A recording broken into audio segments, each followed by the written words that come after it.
விளாத்திக்குளம் அருகே கொலை செய்யப்பட்ட மாணவி குடும்பத்தினரை பாஜக மாநில தலைவர் நைனா நாகேந்திரன் சந்தித்து ஆறுதல் கூறினார். மேலும் சம்பவம் நடந்து 9 நாட்களாகி இதுவரை குற்றவாளிகள் கைது செய்யப்படவில்லை.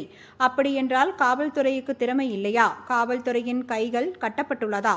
வீட்டில் உள்ள பெண்கள் பிள்ளைகள் எப்படி இனி வெளியே நடமாட முடியும் என பாமக மாநில தலைவர் நைனா நாகேந்திரன் செய்தியாளர்களை சந்தித்து பேசினார்.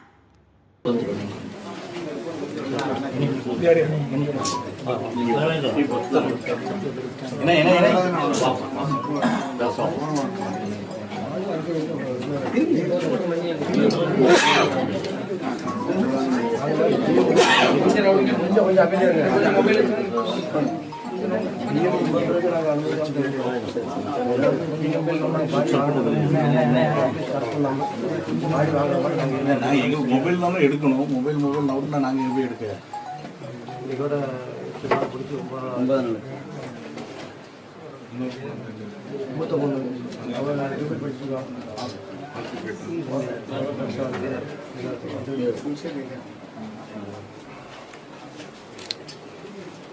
ஒரு நிமிஷம் உட்காந்துட்டோம்னா ஃப்ரீயாக இருக்கணும்.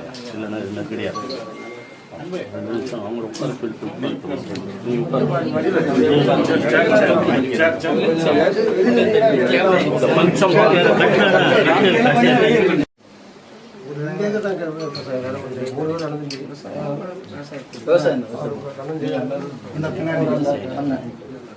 கூட பிறந்தாங்க. 2 ஏக்கர் விவசாயம் பண்ணுறாங்க. வருமானம்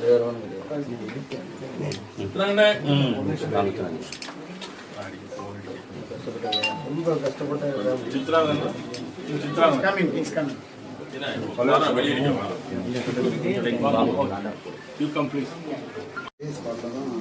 மறுநாள் அதே ஸ்பாட்டில் பார்க்குறாங்க. இல்லை மறுநாள் மதியம் மறுநாள் ஊர் பையங்களாம் தேடும்போது கிடைக்கல. படத்தூர் போலீஸ் போய் கம்ப்ளைண்ட் பாட்டில் பாடி மொத்தம் 22 பாட்டில் கிடக்கு. மத்தியானம் பாடி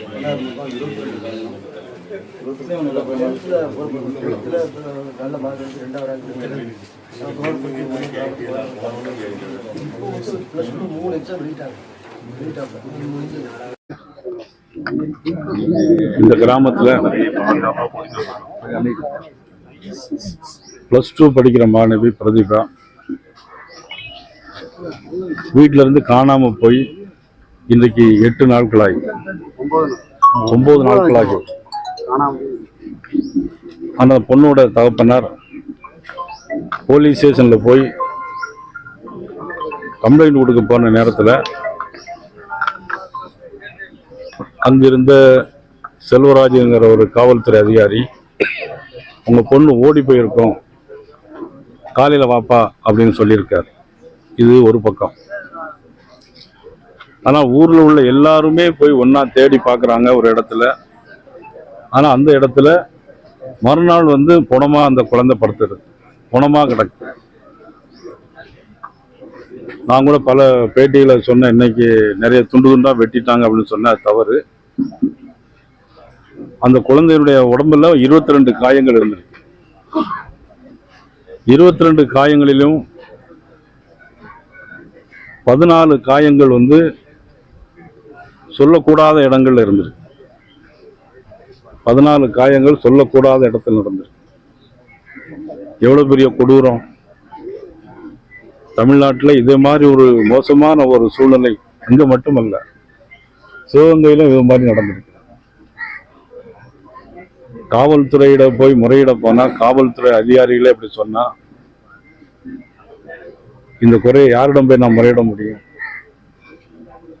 தமிழ்நாட்டில் காவல்துறை இருக்குதா இல்லையா என்கின்ற சூழ்நிலைக்கு மாறி போய்விட்டது. காவல்துறை கையில் வைத்துடைய முதலமைச்சர், நான் இந்த சந்தர்ப்பத்தில் முதலமைச்சரை குற்றம் சாட்டுகிறேன் என்று யாரும் நினைத்து விடக்கூடாது. காவல்துறை அதிகாரி இங்கு மட்டுமில்லை, எங்க போனாலும் சரி. இதுக்கு பல சம்பவங்களை நான் கோடிட்டு காட்டியிருக்கிறேன். காவல்துறையிட முறையிட போனா பெண்களை கேவலமா பேசுறது தமிழக காவல்துறை அதிகாரியுடைய வழக்கமாக இருக்கிறது. நான் எல்லா காவல்துறை அதிகாரிகளும் சொல்லவில்லை. கீழ்மட்டத்தில் பல பேர் இந்த மாதிரி கண்காணிப்பு இல்லாமல், காவல்துறையினர் கட்டுப்பாடு இல்லாமல் நடக்கிறார்கள். ஆனால் சம்பவம் நடந்து 9 நாட்கள் ஆகிவிட்டது. இதுவரையிலும் ஒரு அக்யூஸ் கூட கைது செய்யப்படவில்லை என்று சொன்னால் காவல்துறைக்கு திறமை இல்லையா, அல்ல காவல்துறையுடைய கைகள் கட்டப்பட்டிருக்கிறதா? ஸ்காட்லாந்துக்கு யார்டுக்கு நிறைய நிகரான காவல்துறை தமிழ்நாடு காவல்துறை.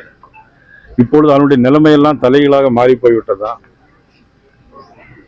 வீட்டில் பெண் பிள்ளைகள் இனிமேல் வெளியிலே எப்படி நடமாட முடியும்? ஒவ்வொரு பெண் பிள்ளைகளை வைத்திருக்கிறவர்கள் வீட்டுக்கு காலையில் போயிட்டு அல்லது ஸ்கூலுக்கு போயிட்டு அல்லது காலேஜுக்கு போயிட்டு வரும்போது வருமா இல்லையாங்கிற சந்தேகம் ஒவ்வொரு பெற்றோர்களுக்கும் இன்னைக்கு ஏற்பட்டிருக்கிறது.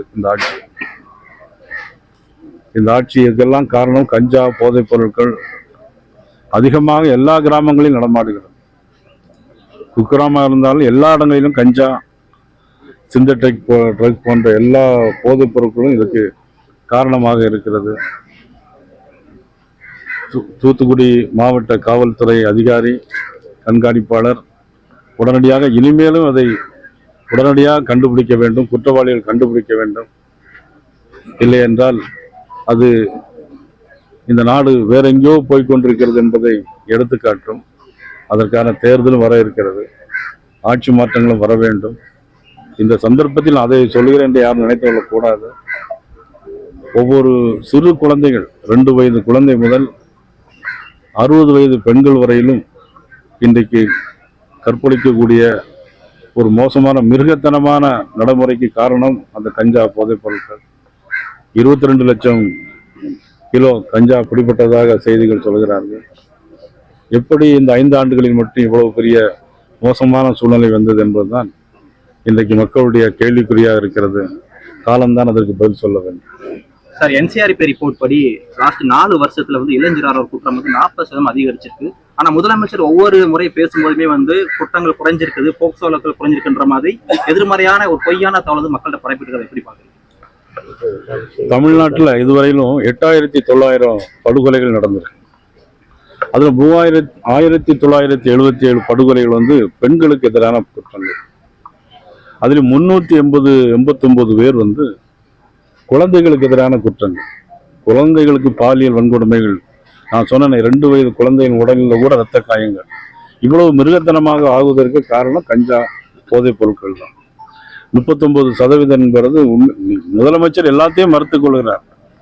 இன்னைக்கு அவருடைய கண்காணிப்பில் காவல்துறை இல்லை, டிஜிபி இல்லை, டிஜிபி கூட போட முடியல. இந்த அளவில் தான் அவங்களுடைய நிர்வாகம் இருக்கிறது. ஆக ஆட்சி மாற்றம் தான் இதற்கு முடிவார்.